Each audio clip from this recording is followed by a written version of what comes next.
नमस्ते दोस्तों, आज देखने वाले हैं देवों के देव महादेव भगवान शिव का जन्म कैसे हुआ था। भगवान शिव के बारे में ऐसा कहा जाता है कि भगवान शिव त्रिलोक के आदि और अंत के देवता है। लेकिन क्या आपको मालूम है आखिर भगवान शिव का जन्म कैसे हुआ था, उनकी माता कौन थी और उनके पिता का क्या नाम था? अगर नहीं तो चलिए इस वीडियो के माध्यम से हम आपके इन्हीं सभी सवालों का जवाब देने वाले हैं। सबसे पहले भगवान शिव के जन्म से जुड़ी कहानी। शिव पुराण की एक लोकप्रिय कथा के बारे में बताने वाले हैं। शिव पुराण के अनुसार भगवान शिव को स्वयंभू माना जाता है, जिसका मतलब होता है भगवान शिव का जन्म स्वयं हुआ था। इससे एक बात तो साफ हो जाती है कि ना ही भगवान शिव की कोई माता है और ना ही उनके कोई पिता। इसी कारण से भगवान शिव पंच तत्वों से भी परे है, जिस कारण से इन्हें मृत्यु का भी कोई भय नहीं है और इनकी मृत्यु कभी नहीं हो सकती। पर बात करते हैं विष्णु पुराण में बताई गई भगवान शिव के जन्म से जुड़ी एक और कहानी के बारे में। विष्णु पुराण में बताया गया है कि भगवान विष्णु के माथे से निकलने वाले तेज के कारण भगवान शिव की उत्पत्ति हुई थी और उनके नाभि से निकलते हुए तेज से कमल पर विराजमान ब्रह्मा जी का जन्म हुआ था। और भगवान विष्णु के जन्म के बारे में शिव पुराण में बताया गया है कि एक बार की बात है जब भगवान शिव बैठे थे और उनके घुटनों से निकलने वाले मैल से भगवान विष्णु जी का जन्म हुआ था। पर अगर ऐसा हुआ है तो विष्णु पुराण और शिव पुराण एक दूसरे से बिल्कुल अलग है। इसके अलावा भगवान शिव के जन्म की एक और पौराणिक कथा काफी ज्यादा पॉपुलर है, जिसे शायद आपने बड़े बुजुर्गों से सुना होगा। अगर नहीं सुना तो आपकी जानकारी लिए बता दे कि एक बार की बात है जब भगवान विष्णु और ब्रह्मा जी के बीच एक बात पर बहस छिड़ गई थी, आखिर इस संसार में सबसे महान कौन है। और जब भगवान विष्णु और भगवान ब्रह्मा इस बात को लेकर बहस कर रहे थे, तब जलते हुए खंबे के रूप में महादेव उनके बीच आए थे।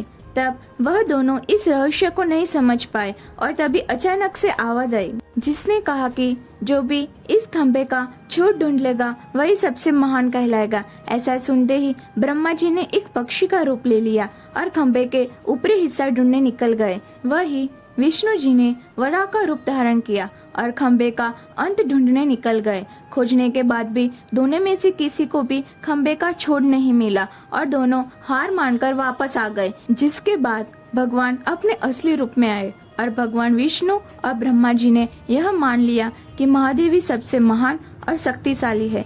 इनसे बड़ी शक्ति इस दुनिया में कोई नहीं है। इसके साथ ही शिव पुराण में बताया गया खंबा इस बात को दर्शाता है कि ना ही भगवान शिव जन्मे थे और ना ही उनका कोई अंत है। और एक कारण तो यह है कि भगवान शिव को स्वयंभू कहा जाता है, यानी भगवान शिव का अंश है ही नहीं, अमर है। अब हम बात करते हैं भगवान शिव से जुड़े एक ऐसे विषय के बारे में जो सबसे ज्यादा प्रसिद्ध है। क्या भगवान ब्रह्मा भगवान शिव के पिता है? जी हाँ, इनकी कहानी लोगों के बीच काफी प्रसिद्ध है। तो आपको बता दें कि आखिर किस प्रकार भगवान शिव ने ब्रह्मा पुत्र के रूप में जन्म लिया था।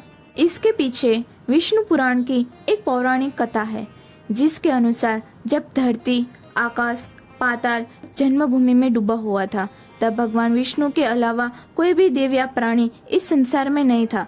तब केवल विष्णु ही जल पर अपने शेषनाग पर लेटे हुए नजर आ रहे थे।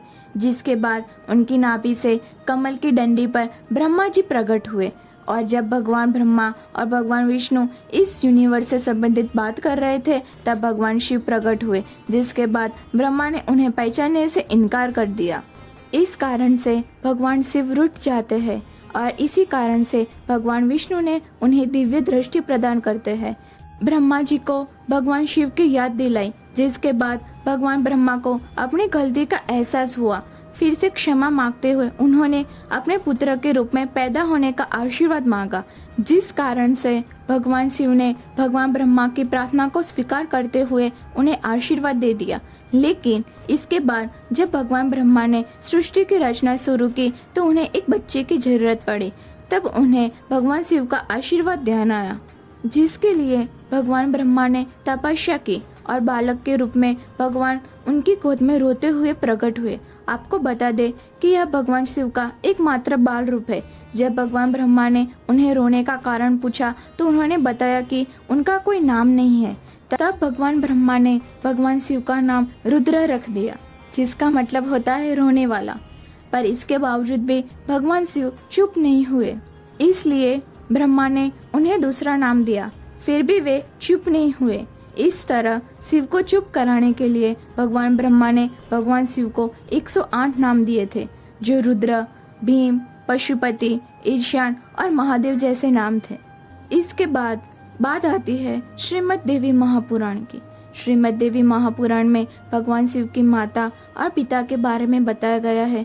श्रीमद् देवी महापुराण के अनुसार देखा जाए तो एक बार भगवान नारद जी ने अपने पिता भगवान ब्रह्मा जी से पूछा कि सृष्टि का निर्माण किसने किया है। भगवान विष्णु, भगवान शिव और आपके माता पिता कौन है?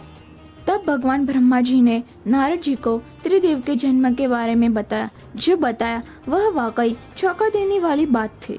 दरअसल उन्होंने कहा कि देवी दुर्गा और शिव स्वरूप ब्रह्मा के योग से ब्रह्मा, विष्णु और महेश का जन्म हुआ था, यानी प्रकृति का रूप लिए माँ दुर्गा ही हम तीनों की माता है।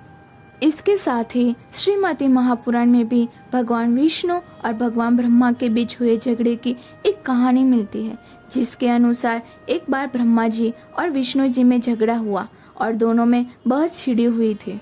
तब भगवान ब्रह्मा ने कहा कि सृष्टि को मैंने बनाया है और मैं ही प्रजापिता हूँ, जिसके जवाब में भगवान विष्णु जी ने कहा कि मैं आपका पिता हूँ, क्योंकि आप मेरी नाभि से निकले हुए कमल से पैदा हुए। और धीरे धीरे यह बहस बढ़ती गई।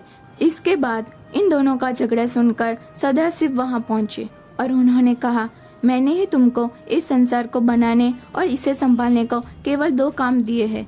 इसी प्रकार मैंने शंकर और रुद्र को संहार और तिरुपति के कार्य दिए हैं। इसके साथ ही उन्होंने कहा कि मेरे 5 मुख है। एक मुख से कार्य मुक्त, तीसरे, चौथे और 5वें मुक्तिनाथ यानी कि शब्द प्रकट हुए हैं। उन्हीं 5 को एक साथ मिलाकर देखा जाए तो एक अक्षर ओम बनता है, जिसे आज हम सभी भगवान शिव के मूल मंत्र के रूप से जानते हैं। आशा करती हूँ कि आपको यह वीडियो पसंद आई होगी। ऐसे ही इंटरेस्टिंग वीडियो को देखने के लिए हमारे चैनल को सब्सक्राइब करना मत भूलना।